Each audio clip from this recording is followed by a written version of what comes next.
Hey, salut, c'est Maxence. Nouvelle journée et on s'est dit tiens, on va regarder notre chambre de l'extérieur et là on voit quoi? Tous nos Pikachu qui nous regardent. On démarre la journée dans un petit combini comme d'habitude. On quitte notre quartier de Kinshicho pour prendre la direction du métro, passion chouchou bonjour, et on se dirige vers Team Lab. Team Lab Planet, qui est une exposition au centre de Tokyo sur les sens, le son, la lumière, quelque chose vraiment super sympa à voir. Je pensais que ça allait être très touristique et finalement c'était vraiment une super expérience d'une heure et demie où on arrive dans plusieurs salles où là on a vraiment de la lumière un peu partout.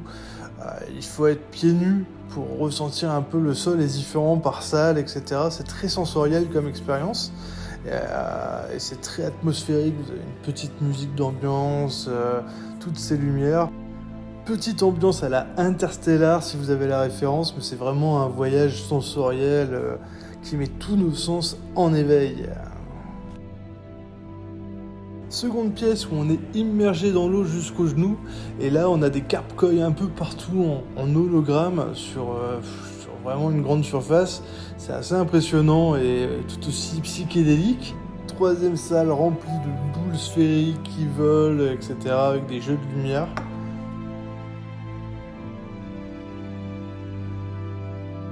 La salle suivante est une sphère recouverte d'écrans qui projette des cycles de fleurs où ça explose dans tous les sens, il y a des couleurs partout, c'est très captivant vraiment avec le son qui va avec, c'est vraiment impressionnant à voir. Je vous laisse profiter des images.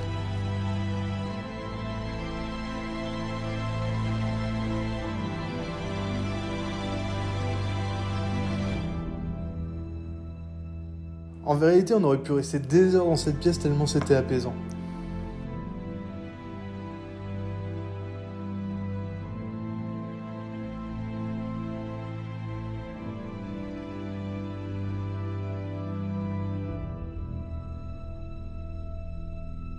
Direction la prochaine pièce qui est la dernière. Cette fois-ci, on rentre dans une sorte de serre, un jardin suspendu de plantes et de fleurs. C'est super apaisant aussi, c'est très lumineux, très calme, très chill. Vraiment une belle expérience. Voilà comment ce Team Lab se termine. C'est vraiment un truc à faire, vraiment, si vous avez une heure et demie, 2 heures dans votre programme à faire. J'ai vraiment adoré l'ambiance. Direction le métro pour partir sur Odaiba. Odaiba qui est une île qui est très connue d'ailleurs pour ses centres commerciaux, donc on y va de ce pas. Regardez-moi cette vue.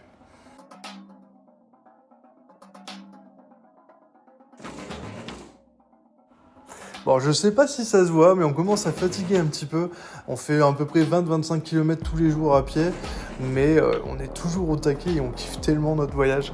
Arrivé à Odaiba, c'est super calme, c'est vraiment on tombe sur un parc super tranquille, sur cette machine à boisson qui était une de nos préférées, la moins chère. On continue à marcher un peu, on tombe sur ce nouveau Gundam, l'unicorne, qui est là devant le centre commercial, qui nous attend pour entrer à l'intérieur. C'est toujours très impressionnant de tomber sur un Gundam comme ça, c'est vraiment immense, on s'y attend pas vraiment. Et c'est comme si vous alliez dans votre Auchan et que vous aviez un robot de 10-15 mètres devant à l'entrée. C'est vraiment quelque chose qu'on ne voit pas par chez nous et c'est vraiment dépaysant à 100%. On s'arrête un petit moment pour manger un bout. Un super repas comme toujours. Et en haut, à l'étage, une salle d'arcade où là je tombe sur ce monsieur qui fait une performance incroyable. Vraiment, j'ai jamais vu ça. Je vous laisse, c'est incroyable. Ils sont tellement au taquet sur ce genre de choses au Japon. Ensuite, on va au Gundam Base, encore une fois, où on fait le tour un peu de ce qu'ils ont. Il y en a vraiment toujours pour tous les goûts. Il y en a des grands, des petits, des dorés, des noirs, des méchants, des pas beaux. Mais c'est vraiment quelque chose de super sympa là-bas. Les Gundam, c'est quelque chose de très apprécié.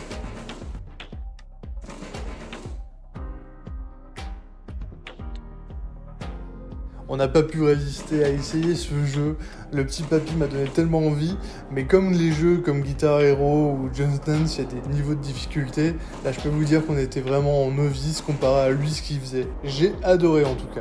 Petit arrêt encore une fois à un Ghibli Store, c'est exactement la même chose qu'on avait vu la dernière fois, mais si vous êtes vraiment fan de l'univers Ghibli, ils ont vraiment du merchandising vraiment super classe, vraiment. On repart du centre commercial, on fait un dernier coucou à l'unicorne. On reprend le métro pour retourner sur Tokyo. Il faut savoir que Tokyo, c'est vraiment énorme, c'est très grand et très vaste. Donc on se déplace beaucoup en métro. D'ailleurs, petite astuce, je vous conseille de commander votre carte Suica, qui est un peu la carte de paiement de votre ticket de métro, en avance sur Japan Experience par exemple, pour être tranquille en arrivant sur place, surtout qu'apparemment il y a des ruptures de stock. Arrivé dans le quartier où je voulais aller, je tombe dans le bâtiment Sony Entertainment, celui qui gère tout ce qui est PlayStation. Je suis allé dans le hall où il y a une petite fresque sur tout ce qu'ils ont fait avec les dates, etc. C'était plutôt sympa. Et on arrive au clou du spectacle chez Kojima Productions, oui, le siège social à Tokyo de Kojima. J'étais obligé d'y aller, vous avez cette statue du Luden en plein milieu du hall, c'est vraiment super classe, vraiment. Malheureusement, j'ai pas réussi à voir Hideo Kojima-san, mais je retenterai l'année prochaine, je pense. On en profite bien sûr pour aller au store où ils vendaient pas mal de merchandising. J'ai craqué, vous le savez. Petit prompto pour terminer la journée, pour se reposer, on a pas mal marché. La petite tour de Tokyo qui est là aussi. On en profite pour retourner tranquillement à l'hôtel. On s'est pris de quoi manger au Combini. On s'est posé devant un petit anime avec la vue de la Skytree toujours. Cet hôtel est vraiment super cool, je vous le conseille vraiment. Et on est assez crevé, je vous avoue, mais on ne s'arrête pas, on continue. À demain.